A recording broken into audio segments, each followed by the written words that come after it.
titaye ko nawe wenda mu rugo iwe nkora n'imiguruko ntabwo mvuze ko mu rugo kwa mama haba n'imiguruko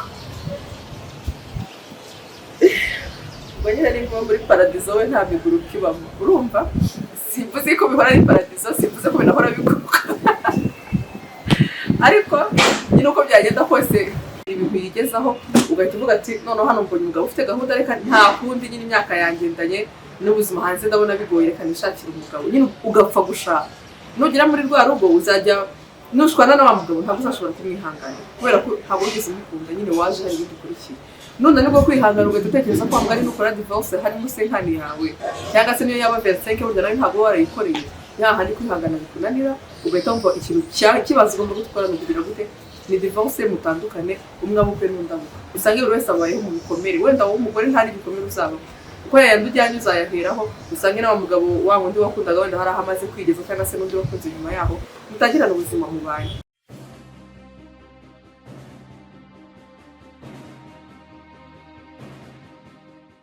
Friends, hello bantu banjye abantu bose mukurikira Skill Media ku munsi ku wundi abantu dukunda abantu mubona twagize ubushobozi biganiro kukarakara nyine mukambwira ko nta video tubona ko nta kintu ariko mukavuga ngo Skill Media significant ni ati kuri laboratoire significant rwose muze mutuje nagirirwa mutabizi zo mwerekera umuntu ari gukubye niba rirambere bari neza ntabwo nzaba ndi Kigali ngo nitwe izina rirambuye n'umuntu uri mu ntara nasize mu ntara nawe ngavuga izina rirambuye ntabwo wasi ni Skill Media nk'isanzwe rero mukomeze mukore subscribe mukomeze mukore share mukomeze tube dufite ibintu bizima uyu munsi rero ndashaka kuza kubabwira bwa mbere akavido ka mbere nakizeho kuri channel nari ndi gukora introduction urumva kuri channel nafunguye kuvuga ko tugiye kujya dukora ibintu bijyanye n'urukundo how love can win love wins iki biza kugera nyuma muri wasanga nari nakreye content rero hari umusore uri kumbeshya ndi gutekereza ko nyine urukundo rugomba gutsinda byamera kose ariko tutaragera kure umuntu tukiri kuri introduction kuri iki nari natekereje n'ubundi akizera njyewe ko umuntu wakunze byanyabyo nyine byaze bikunze birangira urukundo rutsinze rero naje kugera nyuma usanga kuvuga ngo urukundo ruratsinda iki n'ibyo ariko ruratsinda se kugeza ryari abantu barasezerana ngo tuzabona kugera ku iherezo ariko se nibangaye si ibyo herezo barigera muri bake cyane niyo mpamvu rero naje kuvuga ngo ese niba abantu bamaze gukundana abantu ni byiza kuko n'ubundi abantu bemereje gukundana bakarigira igihe baganira ku bintu byo kubana baba bakundanye n'ubwumvikane ariko si iyo bigeze nyuma ibyo bintu bikarangira urwo rukundo rwabo rukarangira bimeze biti biba byatewe n'ikibuno iyo abantu bamaze kubana bamara kubana bakajya aho bakora amadivorce none ubu iyo niyo introduction iyo niyo intro nshyashya none aho hantu nyine ndikumva ariho ngeze ndikubara ari byo ndimo kwibaza ko ubundi koko se birashoboka ko kuvuga ngo abantu gutandukana n'urupfu cyangwa se niyo byabaye abantu bagatandukana n'urupfu nyine baba barihanana ibintu byinshi birumvikana ko n'ubundi burya ubuzima bwo kubana nk'umugore n'umugabo ni ubuzima bugoye cyane kubera ko ntabwo umubyeyi wakubyaye iyo ukiri munsi y'imyaka 18 iyo ukiri munsi y'imyaka 20 nabwo 20 iba yabaye myinshi ariko niba aho ngaho n'umworohe kugira ngo agukontorore niba mworohe kugira ngo akubwire ngo ukora ikibazo mworohe kugira ngo akubwire ngo ntugomba kurenza amasaha utarata none iyo bigeze ku gihe rero utakiri kumwe n'umubyeyi wawe utangira ubuzima bwawe bwenyine ni gutangira ubuzima bw'urukundo ni gutangira ubuzima bwo gukura n'umuntu muzabana ubundi buzima bwose busigaje iyo ugiye kureba neza usanga umuntu mubana igihe kinini cy'ubuzima bwawe burya n'umugore wawe cyangwa se n'umugabo wawe kandi nubwo twibwira ngo hoya ngo burya ngo umuntu ugashaka ngo agiye kubaka umuryango agiye kubaka umuryango yego nibyo kuko ntabwo wakumva ko hari ikintu kiguhuje n'uwo muntu atabayeho kubyara umwana urako umwana muri famille mufata nk'igihango ni nko nicyo kintu kibahuza kirofesha uvuga ati noneho ndabizi neza ko uyu mugore wanjye turi kumwe uyu n'umugabo wanjye kubera ko duhuje amaraso dufitanye urubuto rw'uyu mwana wavuyemo none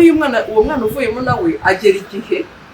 mu myaka hari n'abatangira muri maternelle bigisha abana babo mu boarding schools kandi bagakomeza ubuzima bwabo bakabana kandi uzari w'uyu mugabo wawe akuri kure cyangwa se umugore akuri kure ibyo bintu biragorana cyane n'uwo mwana wawe ugera igihe yarangiza ku myaka 20 ukamwuba wamuhereza mu mahanga cyangwa ukamwohereza muri university cyangwa nyine agatangira kubaho ubundi buzima mutari kumwe bivuze ngo rero umuntu byanze bikunze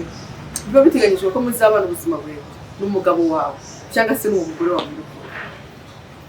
Ari nayo mpamvu ugiye mbwira abantu bavuga ati njyewe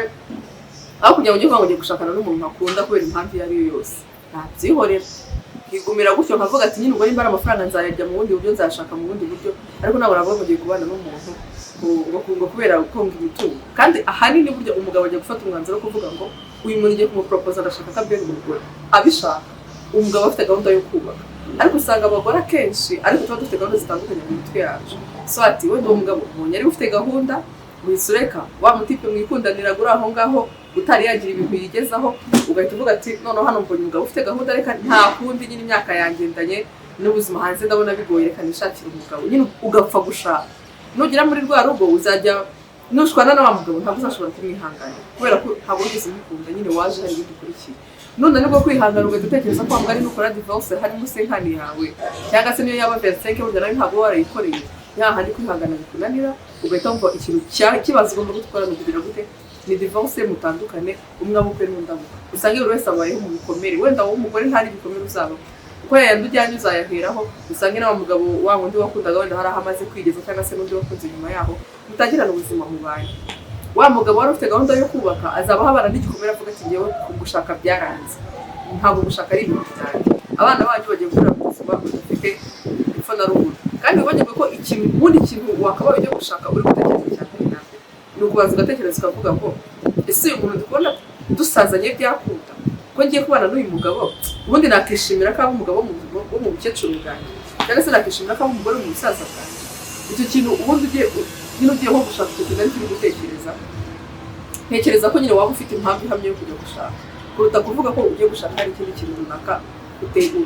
ukurikiye. Niyo mpamvu rero ibyo ngibyo biza bikagera muri ayo nyine madivorce yabaye menshi hano hanze, abantu barwana umunsi ku wundi, abantu bapfa imitungo, ugasanga ngo ingengo y'imari ngo bagiye kwemeza ukuntu ngo nta muntu bazaha divorce ngo bagabane 50-50 ngo batamaranye imyaka 5 kugira ngo barebe ko nibura abo bagore hari babashirira mu mitego bakagenda bacukura, ariko nyine n'undi ntabwo byoroshye utabanje guhindura mu mutwe wa mugani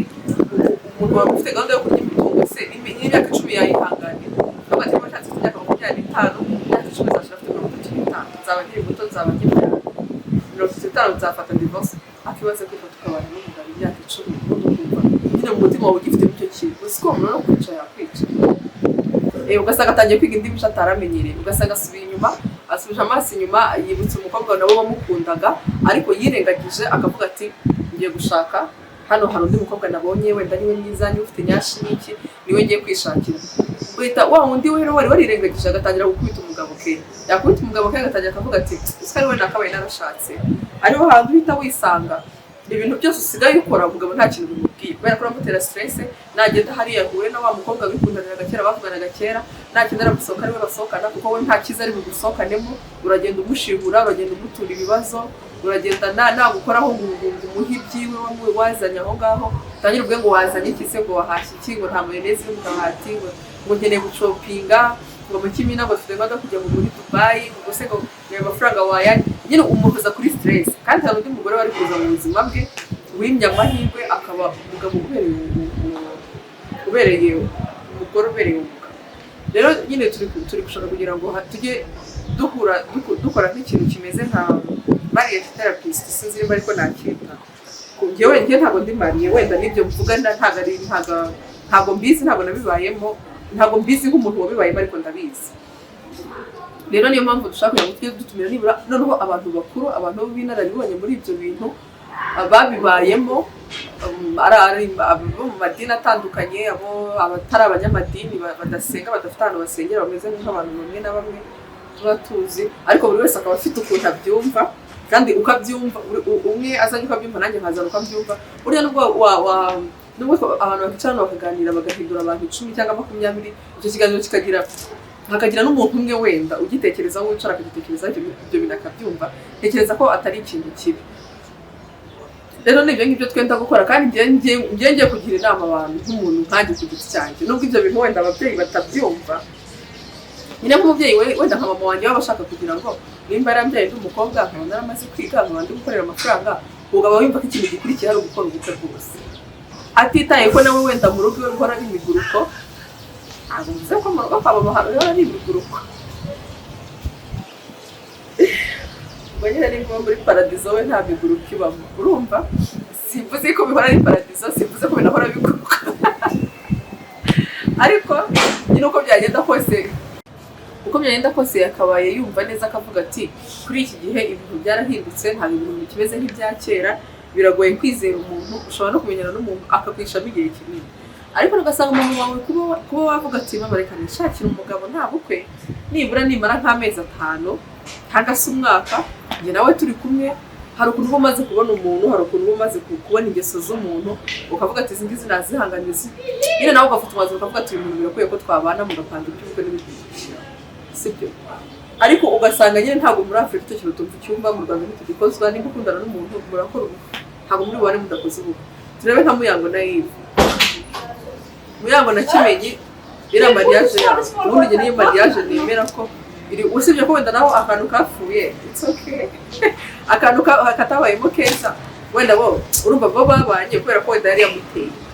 ntabwo bavuze ngo twese turakundana tubane ariko nabyo birarura aho kugira ngo utere umuntu inda narangiza ahita kujyana mu rukiko igitaraganya ntabwo utegeke kumushaka nduza ari kugutegeka ibyo ngibyo ntekereza ko atari byo byiza kurusha uko bakabanje ukamenya ngo ese ubundi koko uyu muntu nubwo mubyariye birakwiye ko tubana cyangwa se nyine turabyaranye gusa nyine birarangira aho ngaho nuko ndiyakira ko ari ibyambayeho ngomba kubyakira hari andi mahitamo menshi umuntu yakabaye akora atari kuvuga ngo ugiye kwizirika ku muntu urushako ntabwo ari ikintu dukwiye kwizirikaho rero ngenda ndashaka ko tujye tuganire ku ngo tuganire abubatsi bafite amakimbirane niba dukundira baza hano baduha ikiganiro abari mu bihe byiza nabo baza hano batuganirize turushaho kugenda dusharinga amayide turebe ko nibura inzu zitari ahantu hamwe twari kuba tukayigeza ikintu ibangaro gituma bigaragara ko ibintu bibaye byinshi kandi dukwiye ibyo byose niho bituruka iyo imiryango yabaye mibi niho usanga